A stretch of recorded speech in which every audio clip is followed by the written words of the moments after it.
पटना में बिगड़ते हालातों का जायजा लेने निकले सीएम नीतीश कुमार। गंगा के तटवर्ती इलाकों का भी लेंगे जायजा। डिप्टी सीएम तारकिशोर प्रसाद का बयान, जातीय जनगणना पर कहा, जातीय जनगणना में किसी दलों का नहीं, जनता का होगा हित। सहयोग कार्यक्रम में पहुंची नाराज महिला एएनएम कर्मी, काम से हटाए जाने पर जताई नाराजगी, स्वास्थ्य मंत्री से लगाई फरियाद। रोहतास में बकाया वेतन को लेकर मनरेगा मजदूरों का हंगामा, मनरेगा कर्मियों पर मजदूरों के साथ अभद्र व्यवहार करने का आरोप।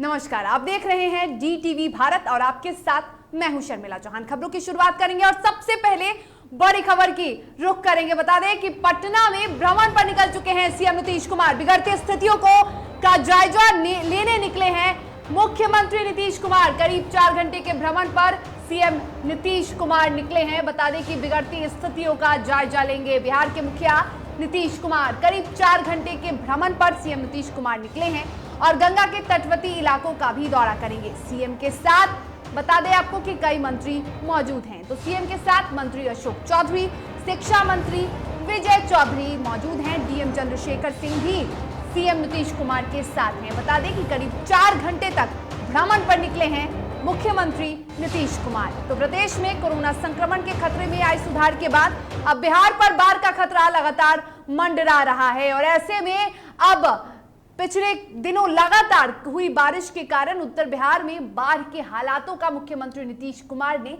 एरियल सर्वे भी किया था। इसके साथ ही गंगा का जलस्तर बढ़ने के बाद पटना जिले के आसपास बाढ़ के हालात उत्पन्न हो चुके हैं, जिसका जायजा लेने के लिए मुख्यमंत्री नीतीश कुमार अपने काफिले के साथ निकले हैं। जानकारी के मुताबिक लगभग 4 घंटे तक चलने वाले इस भ्रमण के दौरान सीएम नीतीश कुमार गंगा के तटवर्ती इलाकों का दौरा करेंगे और हालातों का जायजा लेंगे।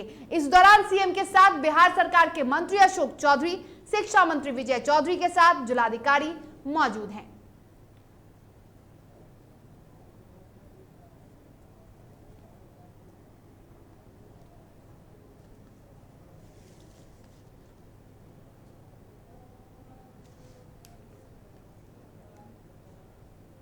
और इस पर अधिक जानकारी के लिए हमारे संवाददाता उत्कर्ष हमारे साथ जुड़े हुए हैं। उत्कर्ष, करीब 4 घंटे के दौरे पर मुख्यमंत्री नीतीश कुमार निकले हैं। किन किन जगहों का भ्रमण करने वाले हैं सीएम नीतीश कुमार? जी बिल्कुल शर्मिला, पहले तो यही खबर आई थी कि वो राजधानी पटना में भ्रमण करेंगे। पटना के कई सारे इलाके हैं जो पानी की वजह से जो जलस्तर बढ़ा है वहां का भ्रमण करेंगे, लेकिन अब जो सबसे बड़ी खबर सामने आ रही है कि वो समस्तीपुर की तरफ गए हैं। समस्तीपुर और वैशाली में तमाम ऐसे जगह है जहां पर बाढ़ की वजह से कई सारा बाढ़ के खतरा बढ़ गया है, पानी बढ़ गया है। इसको लेकर मुख्यमंत्री भ्रमण कर रहे हैं और साथ में उनके बिहार सरकार के मंत्री भी उनके साथ हैं, पटना के जिलाधिकारी भी हैं, मंत्री अशोक चौधरी और विजय चौधरी दोनों, क्योंकि 7 तारीख तक कोरोना का जो अनलॉक का प्रोटोकॉल है वो 7 तारीख को खत्म हो जाएगा। तो मुख्यमंत्री इस चीज का भी चिंतन करेंगे रास्ते में कि किस तरीके से अनलॉक को और आगे बढ़ाया जा सकता है या फिर पूर्ण रूप से छूट दी जा सकती है कि जो रोजमर्रा के लोग हैं जो बिहार में, जैसे पटना में कई सारे अलग अलग जिले ऐसे हैं जहां पर ऑल्टरनेट डेज में दुकानें खुलती हैं, उसको लेकर भी मुख्यमंत्री अब ऐलान कर सकते हैं। इसको लेकर 4-4.5 घंटे की करीब ये जो भ्रमण है मुख्यमंत्री का वो कर रहे हैं। उसके बाद वो पटना लौटेंगे, उसके बाद वो कुछ बड़ा खुलासा कर सकते हैं। शर्मिला, बिल्कुल उत्कर्ष, आपने कहा कि समस्तीपुर और वैशाली का भी भ्रमण करने वाले हैं सीएम नीतीश कुमार। ऐसे में जिस तरह से नीतीश कुमार का ये भ्रमण दिख रहा है, क्या आपको लगता है कि ये बाढ़ की स्थितियों के लिए, लगातार बाढ़ की स्थितियों को लेकर सीएम नीतीश कुमार बेहद गंभीर नजर आ रहे हैं, तो ऐसे में सीएम का ये भ्रमण कितना खास माना जा रहा है? जी बिल्कुल, मुख्यमंत्री का ये भ्रमण जरूर खास माना जा रहा है, क्योंकि जिस तरीके से बिहार में बाढ़ का जो खतरा बढ़ रहा है, बारिश की वजह से कुछ बांध भी टूट गए हैं, जिस वजह से जलस्तर जो है वो बढ़ गया है। गंगा का भी जलस्तर बढ़ चुका है, लाल जो खतरे की आशंका होती है उससे पार कर चुका है। इसको लेकर मुख्यमंत्री आज दौरे पे जा रहे हैं। कोरोना का गाइडलाइन भी है, उसको भी देखना होगा, क्योंकि जिस तरीके से अब 3rd स्टेज की बात की जा रही है, कई सारे वैज्ञानिक जो है उन्होंने कह दिया है कि ये जो 3rd स्टेज होगा वो काफी ज्यादा खतरा बना सकता है लोगों में, क्योंकि अवेयरनेस अगर नहीं रहा तो लोगों में काफी ज्यादा फैल सकता है। इसको लेकर भी मुख्यमंत्री चिंतित हैं। इसको लेकर अब वो दौरा कर रहे हैं और देख रहे हैं कि किस तरीके से व्यवस्था को ठीक किया जा सकता है और आने वाले खतरों को भाप कर उसकी किस तरीके से उसको खत्म किया जा सकता है। इसको लेकर मुख्यमंत्री का ये दौरा काफी अहम होगा। बिल्कुल, आने वाले खतरों को भांपने की तैयारी, किस तरह से बाढ़ को लेकर, किस तरह से कोरोना को लेकर बचा जाए, उसको लेकर आज सीएम नीतीश कुमार भ्रमण पर निकले हैं। आपको बता दें कि ये भ्रमण सिर्फ पटना का ही नहीं है। पहले ये खबरें सामने आ रही थी कि सीएम नीतीश कुमार पटना जिला का भ्रमण करने वाले हैं, लेकिन आपको बता दें कि अभी अभी हमारे संवाददाता ने बताया है कि वो वैशाली और समस्तीपुर जिले का भी भ्रमण करने वाले हैं। तो करीब 4 घंटे का सीएम नीतीश कुमार का ये भ्रमण होने वाला है, जिसमें सीएम नीतीश कुमार कई स्थितियों का कह सकते हैं कि जायजा लेने वाले हैं। बाढ़ ग्रसित इलाकों का जायजा लेने निकले हैं। कोरोना से जो हालात हुए हैं उन हालात को देखने वाले हैं, क्योंकि उसके बाद ही फैसला लिया जा सकता है किस तरह से क्या कुछ निर्देश देने हैं, किस तरह से कदम उठाने हैं सरकार को। फिलहाल तमाम जानकारी के लिए आपका बेहद शुक्रिया उत्कर्ष। और एक तरफ सरकार पूरी तरह से एक्टिव है, एक तरफ जहां सीएम नीतीश कुमार पटना भ्रमण पर निकले हैं, स्थितियों का जायजा ले रहे हैं, तो दूसरी ओर बीजेपी सहयोग कार्यक्रम चला रही है। और सहयोग कार्यक्रम के दौरान डिप्टी सीएम तारकिशोर प्रसाद ने कई मुद्दों पर पत्रकारों से बातचीत की। सबसे पहले उन्होंने कहा कि लोग अपनी समस्या लेकर सहयोग कार्यक्रम पहुंच रहे हैं और इसको लेकर जनता के तमाम जो परेशानियां हैं उसका निदान किया जा रहा है। जातीय जनगणना को लेकर भी उन्होंने कहा कि जनगणना पार्टी का नहीं, जनता का मामला है। इससे किसी दल को फायदा नहीं होने वाला है, इससे जनता को फायदा मिलेगा। और सम्राट चौधरी के बयान को लेकर जहां चारों ओर सियासत शुरू हो चुकी है, उस बयान को लेकर उन्होंने कहा कि उनके बयान को गलत तरीके से पेश किया जा रहा है। सम्राट चौधरी ने जो कहा उनका वो मतलब नहीं था, लेकिन उसके बयान को, सम्राट चौधरी के बयान को गलत तरीके से पेश किया जा रहा है। भाजपा का सवाल है न अन्य दलों का सवाल है। यह सवाल सरकार के अपनी प्रक्रिया से या जनगणना का जो मापदंड है उससे जुड़ा हुआ विषय है। बिहार विधानसभा ने इस संबंध में 2 बार प्रस्ताव पारित किया है और माननीय मुख्यमंत्री जी इस मामले को देख रहे हैं। और इसके पहले भी 1931 में जाति के आधार पर जनगणना हुई थी, बाद में फिर नहीं हो पाई। पिछली बार भी सामाजिक एवं आर्थिक सर्वे हुआ था जिसमें कई प्रकार की विसंगतियां आई थी। देखिए, कई प्रकार की समस्याएं हैं, कहीं स्थानांतरण का मामला है, अलग अलग प्रकार के हैं। कोई जमीन विवाद से जुड़ा हुआ मामला है, प्राथमिकी दर्ज है तो उसके अभियुक्त की गिरफ्तारी का मामला है। इसी तरह की चीजें हैं, इसका समाधान हम कर रहे हैं। लग रहा है कि उनकी बातों को ठीक ढंग से वो नहीं आ पाया। गठबंधन का अपना एक काम करने का तरीका होता है और उसमें कई चीजें हैं, हर दल का अपना अपना विचार भी होता है। लेकिन जब हम एक न्यूनतम कार्यक्रम पर और साझा कार्यक्रम पर सरकार में हैं, तो हम सब जो साझा कार्यक्रम है मोटे तौर पर उसी पर हम लोग सरकार को चलाते हैं। और बीजेपी प्रदेश कार्यालय में सहयोग कार्यक्रम चल रहा है, जिसमें जनता की समस्याओं को सुनकर उसे दूर किया जा रहा है। और इन सब के बीच महिला एएनएम कर्मी जो कि कोरोना काल में अपनी जान जोखिम में डालकर लगातार काम कर रही थीं, अब उन लोगों को हटा दिया गया है। आक्रोशित महिला एएनएम कर्मियों ने बीजेपी प्रदेश कार्यालय में अपनी फरियाद लेकर पहुंची। इस दौरान महिला एएनएम कर्मियों का कहना था कि क्या इसी दिन के लिए उन्होंने कोरोना में काम किया ताकि काम हो जाने के बाद सरकार इन्हें बेरोजगार कर दे। वहीं स्वास्थ्य मंत्री मंगल पांडे का कहना है कि दूसरी लहर में मानव बल की आर्थिक जरूरत पड़ी और उस समय हमने 3 महीने के लिए चिकित्सा कर्मियों को संविदा पर रखा था और इसकी जानकारी भी उन्हें थी।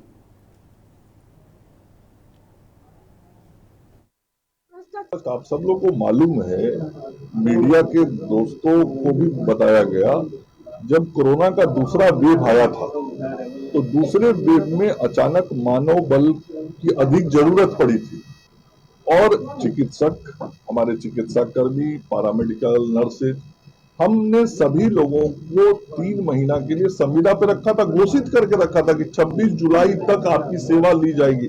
बहुत स्पष्ट। और इस पर अधिक जानकारी के लिए हमारे संवाददाता निषेध ठाकुर हमारे साथ फोन लाइन पे जुड़े हैं।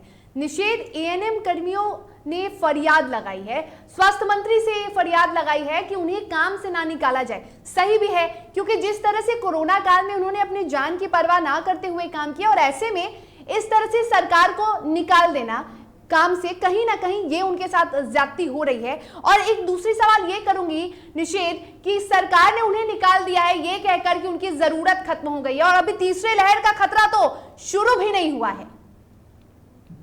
बिल्कुल, देखिए आपके पहले सवाल का जवाब है कि एएनएम जो कर्मी थी महिलाएं, वो लगातार कह रही थी कि हमने लगभग 3-4 महीने इस कोरोना काल में अपनी जान को जोखिम में डालकर काम किया, लेकिन अब उन लोगों को हटाया जा रहा है। स्वास्थ्य मंत्री मंगल पांडे खुद आज सहयोग कार्यक्रम में बीजेपी ऑफिस में पहुंचे थे और वहां पे वो महिलाएं फरियाद लेकर पहुंची। तो स्वास्थ्य मंत्री ने कहा कि हमने दूसरी फेज में मानव बल की अधिक संख्या चाहिए थी, हम लोगों को जरूरत थी उस समय स्वास्थ्य कर्मियों की, इसलिए हम लोगों ने एक घोषणा की थी जिसके तहत स्वास्थ्य कर्मियों को हमने संविदा पर भर्ती कराया था और पहले ही ये कह दिया था, बता दिया था इन लोगों को कि 3 महीने तक आप लोगों को संविदा पे हम लोग रख रहे हैं क्योंकि हम लोगों को अभी जरूरत है। और इसके लिए 26 जुलाई तक ये लोग काम पे थे और 26 जुलाई के बाद इन लोगों को हटा दिया गया।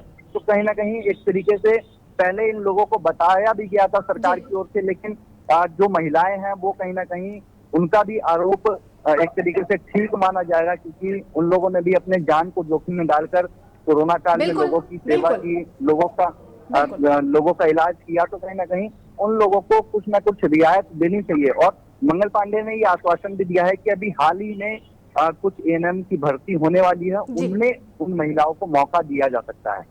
बिल्कुल, इन महिलाओं को मौका तो दिया जा सकता है निषेध, लेकिन अभी क्या उपाय है? क्योंकि जिस तरह से अभी भी कोरोना का खतरा है, कोरोना का खतरा टला नहीं है, ऐसे में स्वास्थ्य मंत्री ने जो आश्वासन दिया, क्या वाकई ये जो महिला एएनएम कर्मी है उनके लिए मददगार है? क्योंकि ये तो फिलहाल बेरोजगार है, ये रोजी रोटी कैसे अपनी रोजी रोटी कैसे कमाएंगी? बिल्कुल, देखिए समझने की जरूरत है, अभी कोरोना की तीसरी लहर भी आने वाली है और एक आपदा है कोरोना। कुछ नहीं कहा जा सकता है कि बिहार में किस तरीके से अपना तीसरे फेज में वो तांडव मचाए, क्योंकि 2 फेज हम देख चुके हैं। तो उस वक्त कहीं ना कहीं स्वास्थ्य कर्मी की फिर जरूरत पड़ सकती है। और तीसरे लहर को लेकर के सरकार ये दावा भी कर रही है कि तैयारी है, उनकी कोशिश है कि ज्यादा से ज्यादा उनके पास व्यवस्थाएं हो और लोगों की समस्या कमियां ना आए, स्वास्थ्य कर्मियों की कमियां ना आए, तो उसको लेकर के सरकार लगातार मॉनिटरिंग कर रही है। और एएनएम की जल्द ही एक बहाली भी आने वाली है। तो स्वास्थ्य मंत्री ने आश्वासन दिया है हालांकि कि उन बहालियों में इन संविदा कर्मियों की पोस्टिंग की जा सकती है, इनको दोबारा से इनकी मदद ली जा सकती है। तो कहीं ना कहीं आश्वासन तो दिया है मंत्री ने, अब देखना है कि वो आश्वासन जमीनी तौर पे कितना खड़ा साबित होता है, कितना इन महिलाओं के लिए फायदेमंद साबित होता है। आने वाले वक्त में वो पता चलेगा। बिल्कुल, अब देखना ये होगा कि जो फरियाद लेकर वो पहुंची थी वो कितना कारगर साबित होता है, क्योंकि फिलहाल तो महिला एएनएम कर्मी बेहद परेशान है। और परेशान क्यों ना हो, क्योंकि जिस तरह से रोजगार उनका छिन गया है, उनके काम से उन्हें हटा दिया गया। अब देखना ये होगा कि स्वास्थ्य मंत्री मंगल पांडे किस तरह से इन महिला एएनएम कर्मियों के लिए मसीहा बनते हैं, किस तरह से उनकी मदद करते हैं। तो फिलहाल वक्त हो चला एक छोटे से ब्रेक का। ब्रेक के बाद खबरों के साथ जल्द हाजिर होंगी।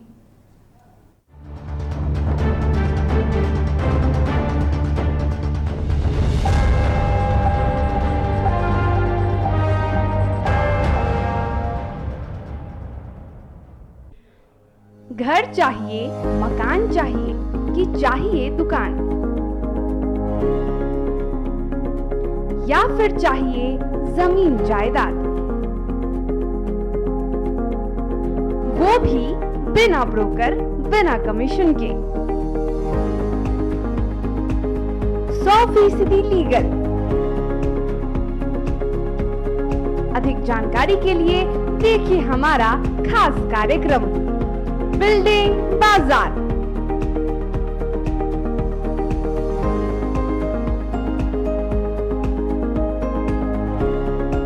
Finance expert engineer Madan Gupta के साथ सिर्फ DTV भारत पर, शनिवार और रविवार रात 8:30 बजे।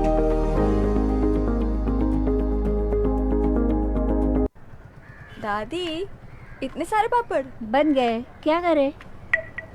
कच्चा पापड़, पक्का पापड़, एक्स्ट्रा पापड़, इंस्टा पापड़, पकड़ दादी की छत का पापड़, विद ऑनलाइन प्रेजेंस बन गया धाकड़। फोन पे करके ऑर्डर ही ऑर्डर सब वावा हो गए इसको खाकर। कच्चा पापड़ पक्का पापड़, चंडीगढ़ तो चेन्नई बढ़िया सापड़। कच्चा पापड़ पक्का पापड़, एक्स्ट्रा पापड़ इंस्टा पापड़। बिजनेस बढ़ाओ इंडिया के फास्टेस्ट 4G के साथ। स्पीड से बढ़ो विद वी गिगानेट।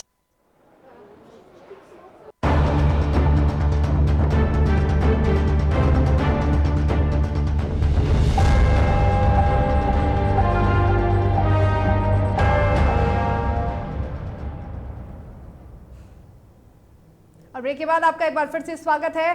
खबरों में आगे बढ़ेंगे और सबसे पहले बात करेंगे बड़ी खबर की। बड़ी खबर इस वक्त रोहतास से आ रही है, जहां पिछले कई महीने से बकाया मजदूरी को लेकर सिकरिया पंचायत के मनरेगा मजदूरों ने सासाराम पीओ कार्यालय में जमकर हंगामा किया।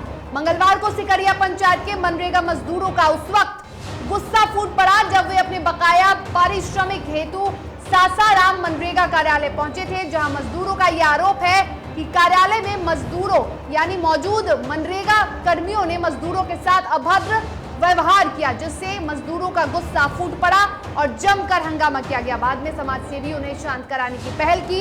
इसके पहले आपको बता दें कि पिछले दिनों मनरेगा मजदूरों ने अपनी मजदूरी भुगतान को लेकर रोहतास के जिलाधिकारी धर्मेंद्र कुमार से गुहार भी लगाई थी, जहां डीएम के आदेश के बाद भी भुगतान अब तक नहीं होने से मजदूरों को आर्थिक संकट से गुजरना पड़ रहा है। तो मनरेगा कर्मियों ने हंगामा किया है और यह हंगामा इसलिए भी किया गया है क्योंकि उन्होंने यह आरोप लगाया है कि मनरेगा कर्मियों ने मजदूरों के साथ अभद्र व्यवहार किया है। समस्या भी है कि हमनी के काम करवा के पैसा नहीं खाने देते, कहते कि पैसा डाल दिले पैसा मिलते नहीं के आवत है पैसा के तो पैसा भोगे दे कि पैसा ना मिली कहे ना मिली और जूता निकाल के मारे को। और इस पर अधिक जानकारी के लिए हमारे संवाददाता अश्विनी पांडे रोहतास से जुड़े हुए हैं। अश्विनी, क्या पूरा मामला है? मनरेगा मजदूर काफी परेशान हैं और हंगामा कर रहे हैं, आखिर उनकी मांगे क्यों नहीं पूरी हो रही है? जी, जाहिर सी बात है कि कोरोना काल में जिस तरीके से मनरेगा मजदूरों की जो मजदूरी नहीं मिली, उसको लेकर कहीं ना कहीं मजदूरों को जो आश्वासन दिया गया था अधिकारी के द्वारा कि मनरेगा के मजदूर होंगे, उन सबका जो है मजदूरी जो है दिया जाएगा, लेकिन ऐसा नहीं हुआ। हालांकि कई बार 2 बार की बात अगर बताएं तो वहाँ जिलाधिकारी धर्मेंद्र कुमार के पास जो मनरेगा के मजदूर है, उन्होंने बाकायदा लेटर भी दिया था कि हमें जो है मजदूरी मिलनी चाहिए, लेकिन जिलाधिकारी के निर्देश के बाद भी इस तरह का जो है मजदूरी को नहीं, इसको लेकर के प्रोग्राम ऑफिस जिससे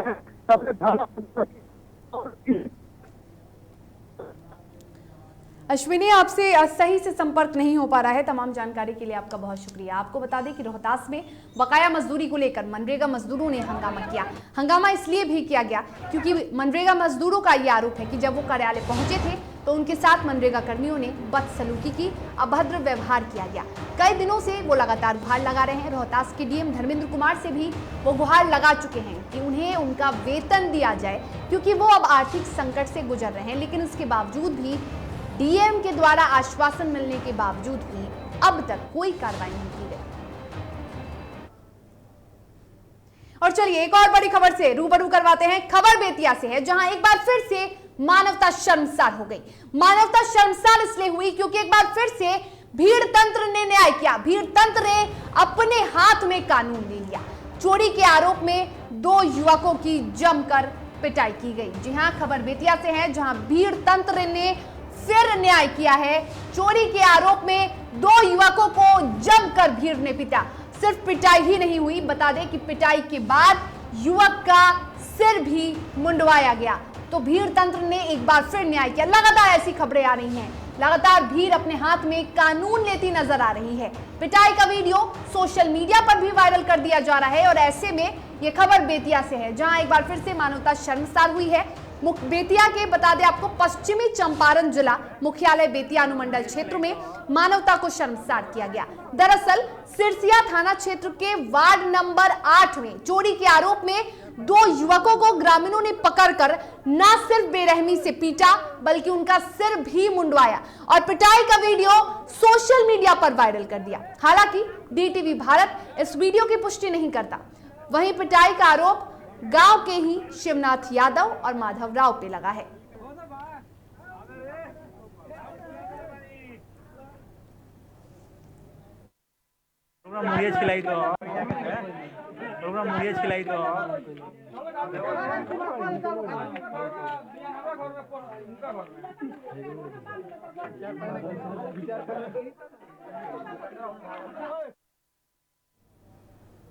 कटिहार के मेयर शिवराज पासवान हत्याकांड के बाद लगातार नेताओं का परिजनों से मिलने का सिलसिला जारी है।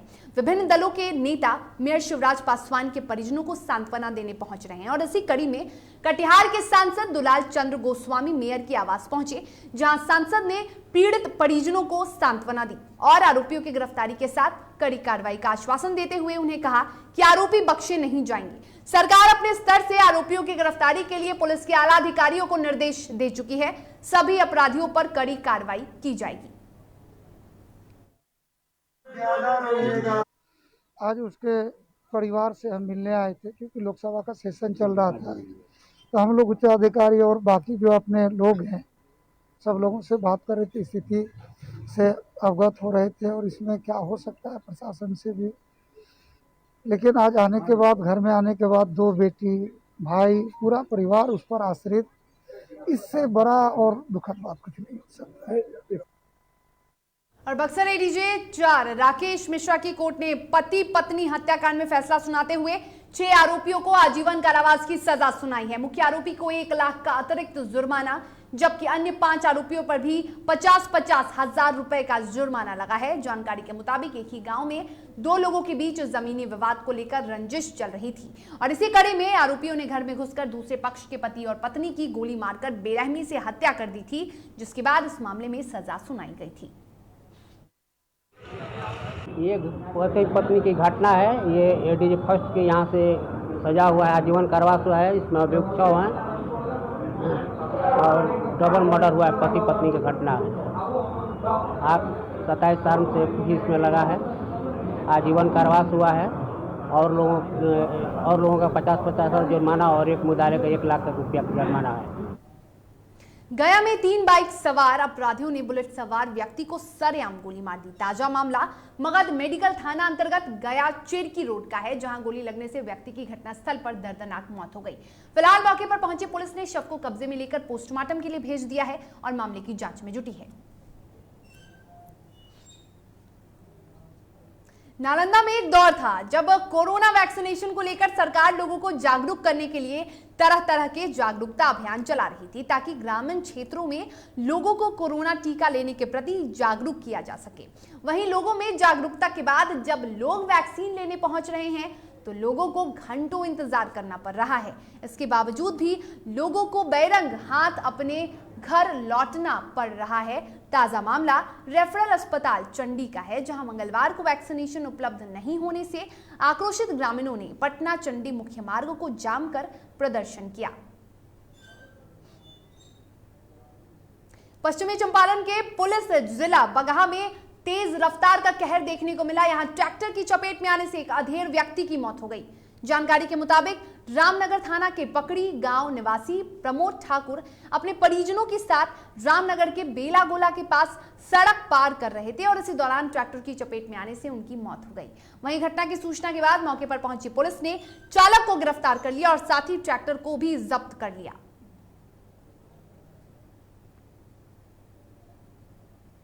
और बक्सर के हल्दिया के पास बलिदात कब्रिस्तान के पास बेखौफ 4 हथियारबंद अपराधियों ने ल्यूमिनस कंपनी का इन्वर्टर, बैटरी और अन्य उपकरण लदे हुए पिकअप को लूट लिया है, जिसके बाद लूटा गया खाली पिकअप वाहन को सेठ पंचायत सरकार भवन के पास लावारिस हालत में बरामद किया गया। फिलहाल पुलिस मामले की जांच कर रही है। माल जा रहा था, गाड़ी को छीन लिया। पुलिस को जैसे सूचना मिली मेहंदिया थाना को, तत्काल हम लोग छानबीन करने में लग गए। कितने तारीख की घटना थी? ये घटना है 30 तारीख की रात की। अब सूचना कब मिला सर? ये गाड़ी यहाँ प्राप्त होने की सूचना आज सुबह मिली। अभी आप लोग आए हैं यहाँ? यहाँ बोलते हम। और बिहार सरकार 7 निश्चय योजना के तहत प्रत्येक घर को नल के माध्यम से शुद्ध पेयजल पहुंचाने का दावा कर रही है। हर घर नल जल पहुंचाने के कागजी दावे पर पीठ थपथपा रही है, लेकिन नल जल योजना की हकीकत कुछ और ही बयां कर रही है।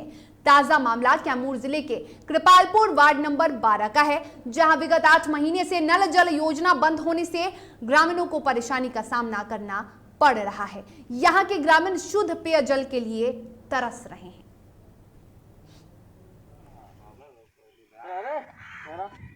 अब पानी हमन के मिलत नहीं, समस्या ये बा। टंकी बंद बा। टंकी को महीने से बंद बा? आज 7, 8, 9 महीना का साल नियर आ जाला धीरे धीरे। हाँ काहे टंकी बंद बा? का समय का समस्या बा तो वार्ड बताएगा। वही का वो बोलता है कि हम इसका मालिक हैं और किसी को आने नहीं देता है। कैमूर के दुर्गावती नदी के जलस्तर में अचानक से बढ़ोतरी होने के कारण कैमूर जिले के 3 प्रखंड रामगढ़, दुर्गावती और मोहनिया में बाढ़ की स्थिति उत्पन्न हो चुकी है। यहां पिछले 3 दिनों से लगातार हो रही बारिश के कारण दुर्गावती नदी का जलस्तर सामान्य से 20 से 25 फीट ऊपर बह रहा है, जिसके कारण जलाशय